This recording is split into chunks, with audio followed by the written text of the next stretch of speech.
An art journal tutorial, Don't Wait, by Creative Katie, Karen Burcham.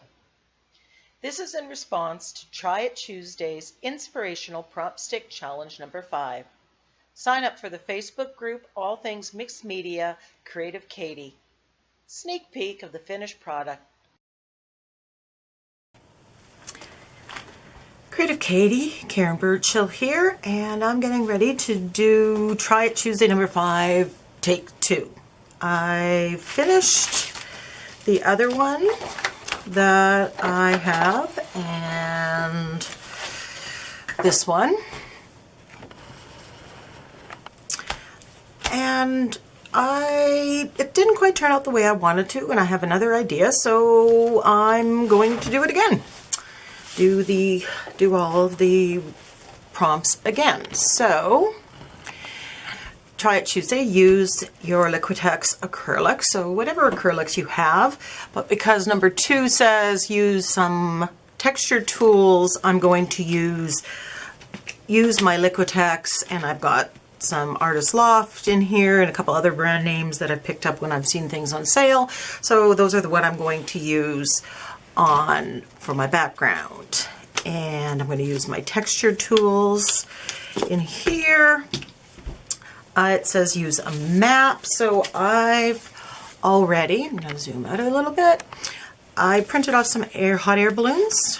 And I cut them out out of a map. So I am going to do some printing there.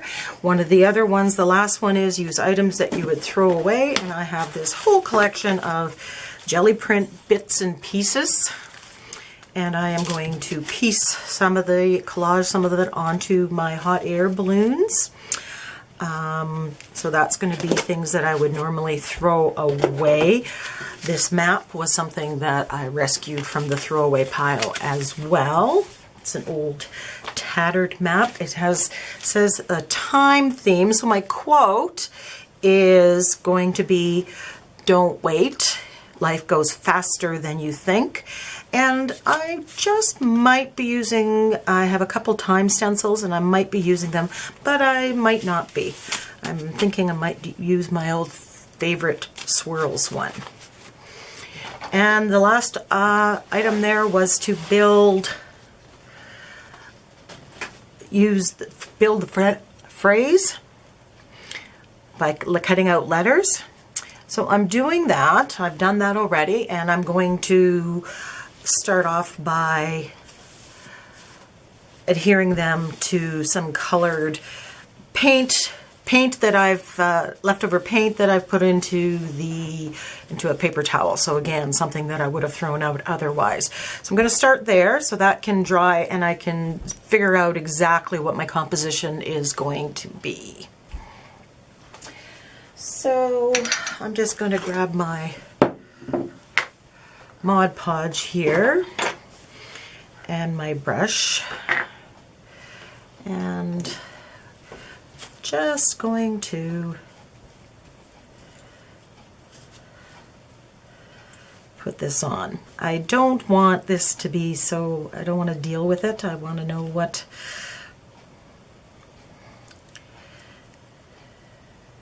so I'm going to overlap them a bit.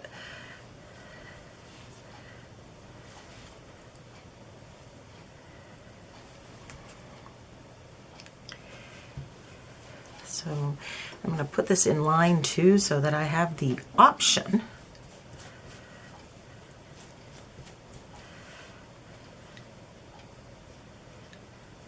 of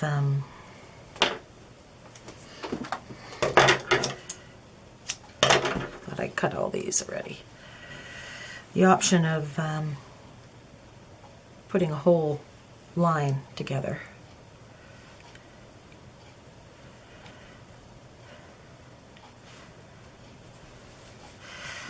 Okay, I'm just going to grab a craft mat here and I will be right back. So I'm going to speed up here, and I'm just putting the Mod Podge on the napkin and putting the pieces of the letters together. I really like the idea of them overlapping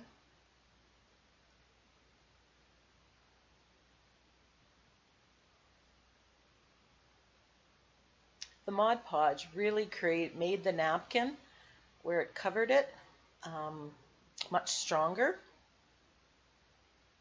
And I use the same colors in the background as you see here. So once you see me put this on the page, you really don't see the napkin at all.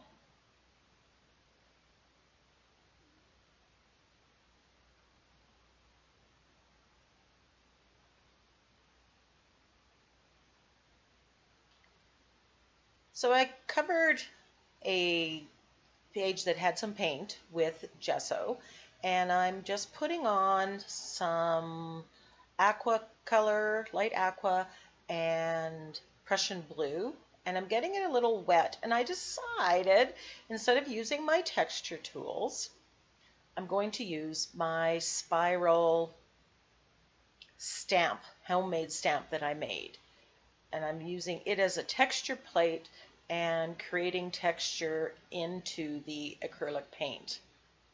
I don't know that I had it thick enough, but I like the pattern and the design and the texture that it gave. So it's just another way to use another different kind of texture tool. So there I go,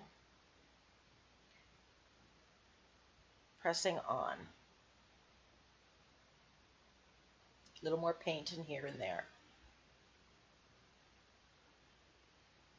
So I'm ripping the tissue paper, or the paper towel, and just getting the overall composition where I want everything to sit. And I'm going to use my Mod Podge to glue the napkin that has the phrase on it. And you can see right there, it just disappears into the background. You really can't see that the napkin is there at all. So I'm quite happy with that. So I'm just playing with my jelly prints, my leftover jelly prints, and actually looking at that yellow-orange one, it doesn't look so bad. I decide not to use it in the end. So I'm just using the cutout, the printout that I have from the computer, and I am cutting the pieces out of the jelly print scraps that I have.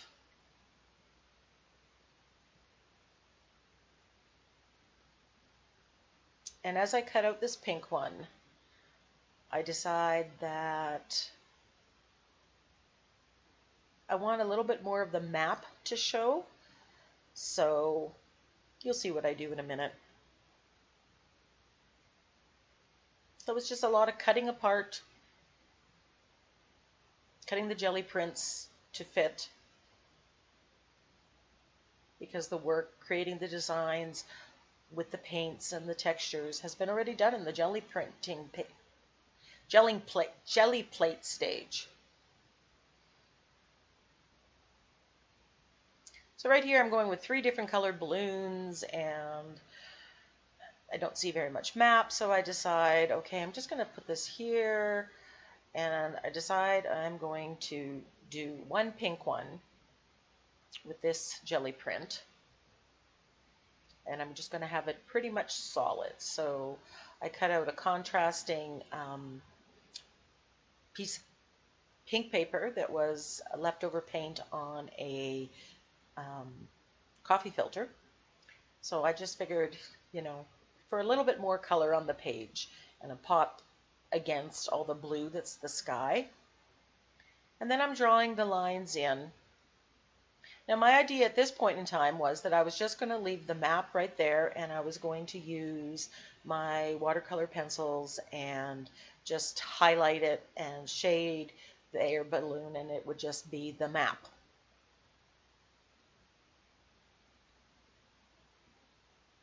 And then I changed my mind.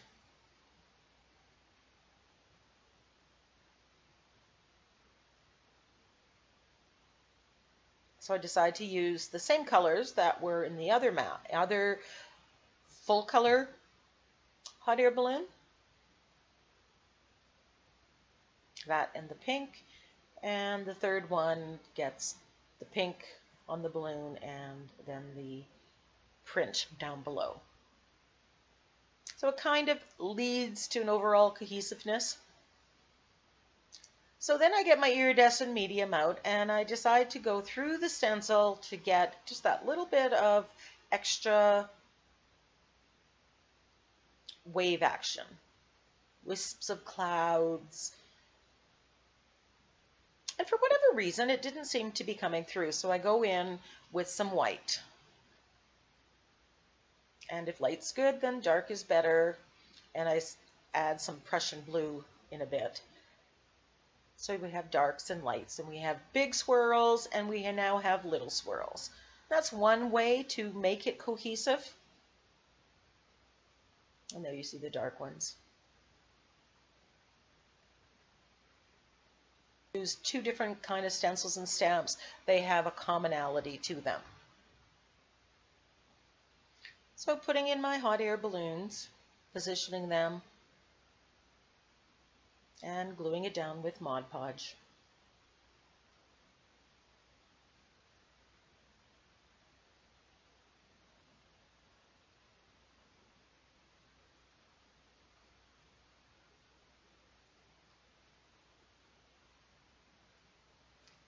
So I'm using my Lyra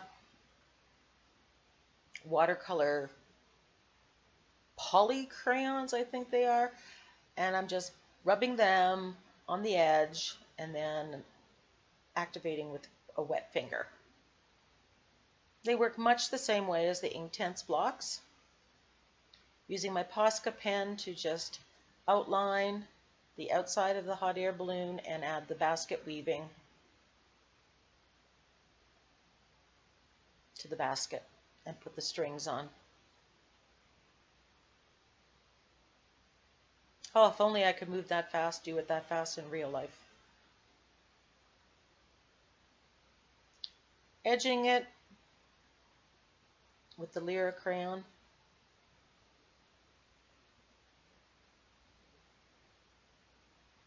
Activating with a wet brush. Just the usual standard issue final details. Shading on the hot air balloons. Make them pop.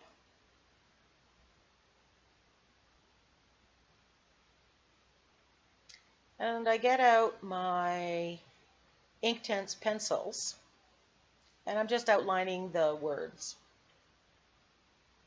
I didn't want to use the block because it was just too thick. I wanted it a little bit thinner. I'm just amazed that you can't even see the napkin there at all. Just totally disappears. And there is the finished product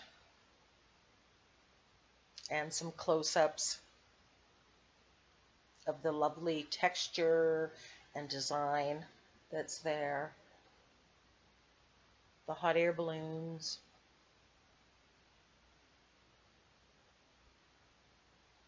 You see the map. Thank you so much for watching. Please be sure to hit the subscribe button and check the part that said you want to be notified. That way, when I make a video, you get to know. Thanks again. Bye.